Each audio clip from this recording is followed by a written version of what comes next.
After the pandemic could provide a boost after a year in which hotels were largely empty. Here to talk about that is Michael Jacobson, President and CEO of the Illinois Hotel and Lodging Association. Michael, welcome. Good morning. Thanks for having me. Let's start with an update. Where are our occupancy rates today versus this time pre-pandemic? So we're hovering right around the 50–55% range, which is definitely where we were better than where we were earlier in the year and definitely better than last year. But typically we're between 85 and 90% this time of year. So while we're progressing well, there's still a long way to go until we fully recover. Are you hopeful after the return of the Chicago Auto Show and as we look forward to Lollapalooza next week? What do reservations look like for festival weekend? We're definitely hopeful. Reservations for Lolla is looking quite strong, but the question is, where do we go after Lolla?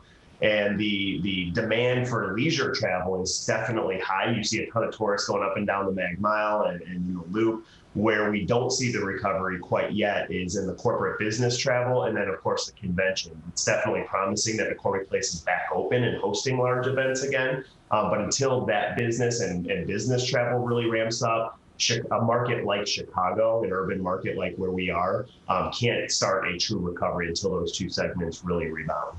Well, what are some of the challenges that you're facing now as Illinois hotels ramp up operations to welcome visitors back?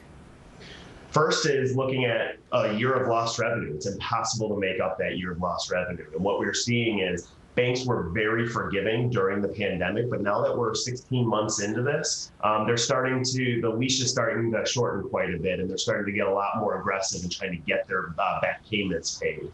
And so we actually just had one of our largest hotels get foreclosed just last week. And I think you're still going to see a lot of foreclosures because they're millions of dollars behind, not only on their mortgages, but also their property taxes. Some of our large hotels downtown pay over $30,000 a day in property tax, and they were still responsible for that last year, even with not a penny of revenue coming in the door. That's on the finance side. What about on the operations side? What kind of challenges do you have in staffing your hotels? It's been incredibly difficult to get people back to work. Of course, our first priority is going to those employees that were laid off. We had tens of thousands of our employees laid off, unfortunately, during the pandemic. Our priority is getting them back to work, of course, first.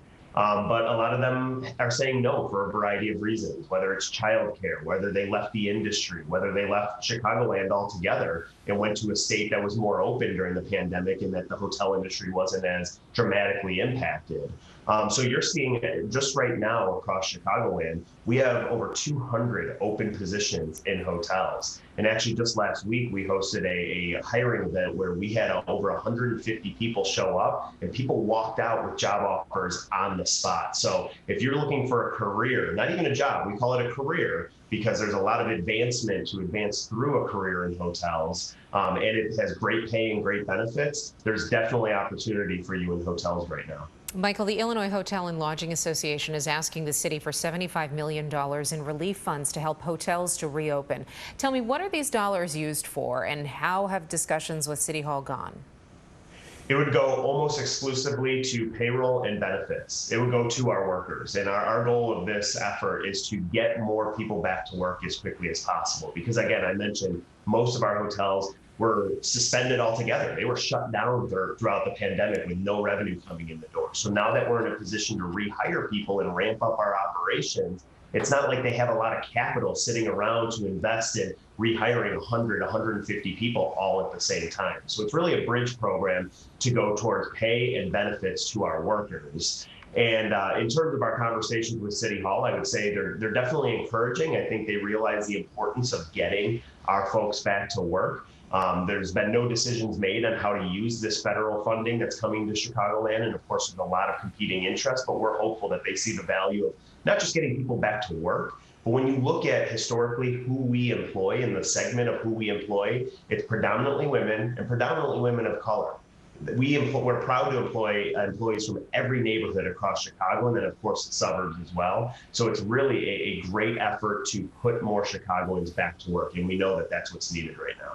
Michael Jacobson with the Illinois Hotel and Lodging Association, thank you. Thank you.